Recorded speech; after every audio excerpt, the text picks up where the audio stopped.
Gracias, señora presidenta. Me toca hablar, argumentar sobre el decreto 488 del 2020, que está relacionado al establecimiento del llamado barrio criollo, que está pensado claramente como una herramienta para enfrentar la grave crisis que sufre el sector, profundizada por la pandemia, pero preexistía al COVID-19. Para dar certidumbre también, para garantizar que las inversiones que están se mantengan y también para preparar el escenario para cuando vuelva a recuperarse la economía, esta demanda deprimida que existe, cuando salgamos de esta demanda deprimida, poder tener las herramientas suficientes para enfrentar los desafíos que tiene la Argentina y que están relacionados con la idea de lograr el autoabastecimiento, la soberanía hidrocarburífera, la generación de trabajo, el valor agregado, que con tanta claridad lo planteó el presidente de la Nación el 1 de marzo en la Asamblea Legislativa, cuando eh, planteó a la industria hidrocarburífera como una palanca para el desarrollo. Hace pocos días, después de tanta incertidumbre, de tanta tensión vinculada con la necesidad de poner un precio sostén, un barril criollo que tanto demandaban varios sectores, había un empresario que públicamente decía que a las crisis las ordena la política, o que a esta crisis la iba a ordenar la política, y en realidad a esta crisis la ordena el Estado a través de la política, a través de las decisiones políticas, a través de políticas públicas. Y en realidad sí estamos atravesando una crisis a nivel nacional, a nivel global, profundizada por el COVID, y aquí viene el Estado a cumplir su rol evidentemente ordenador. Y lo hace de puro intervencionista, nomás no lo hace de puro intervencionista, sino que lo hace para justamente estar allí donde el mercado no puede dar respuesta. Yo imaginaba las reglas del libre mercado, dejando las reglas del libre mercado a que resuelvan el problema que teníamos en nuestras cuencas con el precio, con los valores del barril y con el desfasaje que existe a nivel internacional. Bueno, hoy tendríamos una tragedia social de dimensión. Tendríamos miles y miles de trabajadores en la calle, provincias prácticamente fundidas sin poder pagar salarios, municipios colapsados. No había precio. Evidentemente tengo malas noticias. El libre mercado no puede dar respuesta frente a estas circunstancias, y allí va el rol ordenador del Estado a justamente dar de la mano de este decreto, en particular el 488, una respuesta que reclamaban también, demandaban los gobernadores, que estaban muy preocupados y que están aglutinados en la OFEPI, que con mucha responsabilidad venían planteando alternativas y que fueron escuchados por el gobierno nacional, que a través de este decreto de carácter delegativo instrumenta el valor del petróleo crudo con un valor de $45 el crudo tipo medanito, que es el precio que se establece como parámetro y que vale aclarar, uno, en función de lo que me pedí ayer, con la agudeza y la claridad que lo caracteriza el senador País, también muy preocupado por la situación de sus cuencas, de Chubut, de su cuenca en Chubut, la del Golfo, que no solamente es el medanito, sino el precio del petróleo medanito, sino que es una referencia y que el decreto abraza a todos los tipos de petróleo, desde los más pesados a los más livianos, y a todas las cuencas que integran las provincias productoras de petróleo. Estos valores, además, revisables a través de la Secretaría de Energía, en función del cumplimiento de este decreto, que, vale decirlo, establece contraprestaciones de las empresas. Esas contraprestaciones de las empresas están dadas por la necesidad. En el plazo de la vigencia de esta medida, las productoras deberán sostener los niveles de actividad y de producción que tenían en el promedio del 2019. También, en el mismo criterio, los contratos con las pequeñas y medianas empresas de servicios, que generan mucha mano de obra, cumpliendo esas relaciones contractuales, y por supuesto también garantizando las fuentes laborales de esas trabajadoras y trabajadores en la medida que tenían el 31 de diciembre del año pasado. Esto es de enorme importancia para el sector y para nuestras provincias en particular, que tienen alta dependencia del universo hidrocarburífero.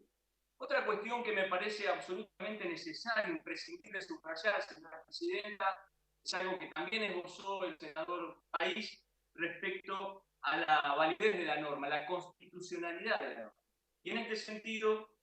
quiero decir que la validez es indubitable de la norma que se ha dictado, que hoy estamos debatiendo, y ese dictamen de minoría de la oposición que hace algunas aseveraciones respecto a la inconstitucionalidad, en realidad la rechazamos de plano,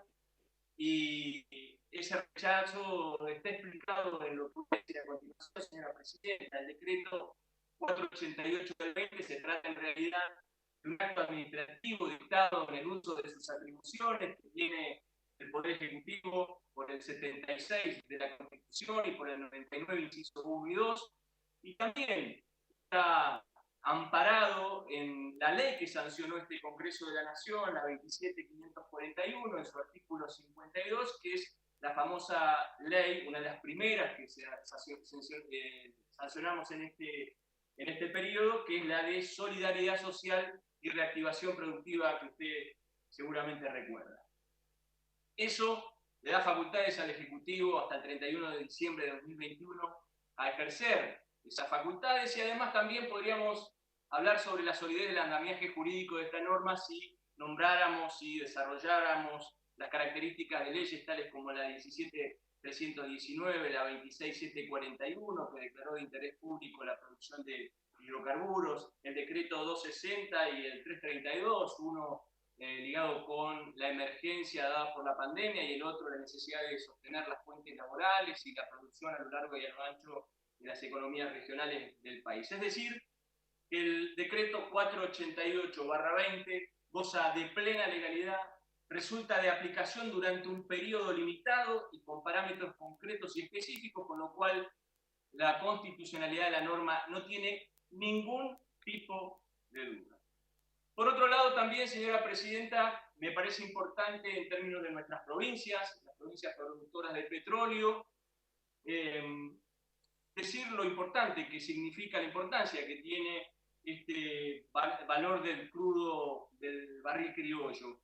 porque significa un ingreso muy importante para las finanzas públicas provinciales, para las municipales, para el sostenimiento de fuentes de trabajo. Mi provincia, 2.400 fuentes de trabajo directa relacionadas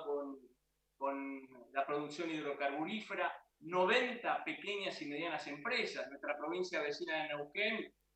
hablamos de 22.000 fuentes de trabajo, de 400 pymes, y además pymes prestadoras de servicio que no solamente se desarrollan en las cuencas, sino en la provincia de Buenos Aires, en Córdoba, en Santa Fe, es decir, es el país que vive gracias y alrededor de esta producción de energía. Por otro lado, también hay algo que me parece de enorme trascendencia en la ley, y leo textualmente en uno de sus artículos, que las empresas productoras, a partir de este decreto, no accederán al mercado de cambio para la formación de activos externos, ni adquirirán títulos valores en pesos para posterior venta en moneda extranjera o transferencia de custodia al exterior. Es decir, este decreto apuesta al trabajo, a la producción, nada de bicicleta financiera. Ese es el temperamento del decreto también, que es necesario que se respete y que seguramente los ministerios que tienen la obligación y responsabilidad de controlar estarán atentos a que ello suceda, porque también están las multas establecidas frente al incumplimiento de la norma de referencia. Un par de cuestiones técnicas más también importantes, Presidenta, es que los impuestos a los combustibles, tanto líquidos como el dióxido de carbono, surtirán efectos para la nafta sin plomo y la nafta virgen y el gasoil a partir recién del 1 de octubre, con lo cual garantiza el precio, que esté estable el precio en los surtidores, y por otro lado también le pone un precio máximo a las garrafas, lo cual también nos parece de enorme importancia. Y en relación a las retenciones, a las mal llamadas retenciones, la norma establece que mientras el valor Brent del crudo sea de $45 o inferior, la alícuota va a ser de cero, es decir, el impuesto al derecho de exportación será cero y se va a incrementar hasta el 8% para un precio internacional de $60 o más, cuando llegue a $60 o más. Es decir, estamos cumpliendo a rajatabla la ley 27.541 en su artículo 52 que sancionó este Congreso de la Nación. Para cerrar, señora presidenta, es menester decir que el presidente ha dado una respuesta clara a todo el sector hidrocarburífero, a las provincias petroleras, cumpliendo con la plataforma electoral que lo puso en la Casa Rosada, y al frente a un reclamo que era una solución que se necesitaba urgentemente y que no podía esperar. Pero también me parece importante reflexionar, y cierro,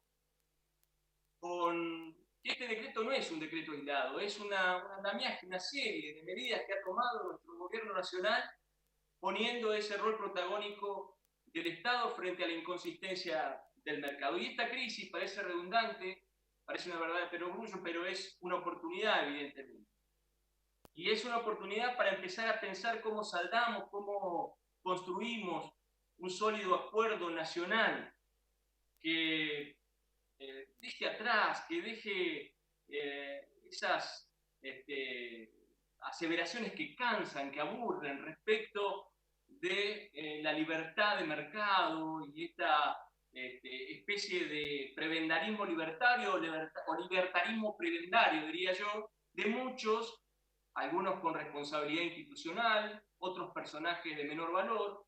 pero que por un lado repudian el Estado en una ventanilla y al ratito por otra ventanilla van y cobran la IFE. En todas sus escalas, señora presidenta, no solamente en las escalas de la IFE literal, sino que también hay sectores del concentrado de la economía que tienen esas prácticas que es necesario rediscutir para pensar una Argentina sostenible. Evidentemente, en la Argentina se impone, señora presidenta, una salida solidaria frente a esta crisis y es evidente también que no sabemos con qué nos vamos a encontrar cuando esto ya haya pasado, pero lo cierto es que así como se reconstruyó la Europa de posguerra, así también me parece que tendremos que enfrentar el desafío que viene para adelante. Un país con todo el mercado posible, pero también un país con todo el Estado necesario. Muchas gracias, señora presidenta. Muchas gracias, senador. Tiene la palabra senador Rodas. Señora presidenta.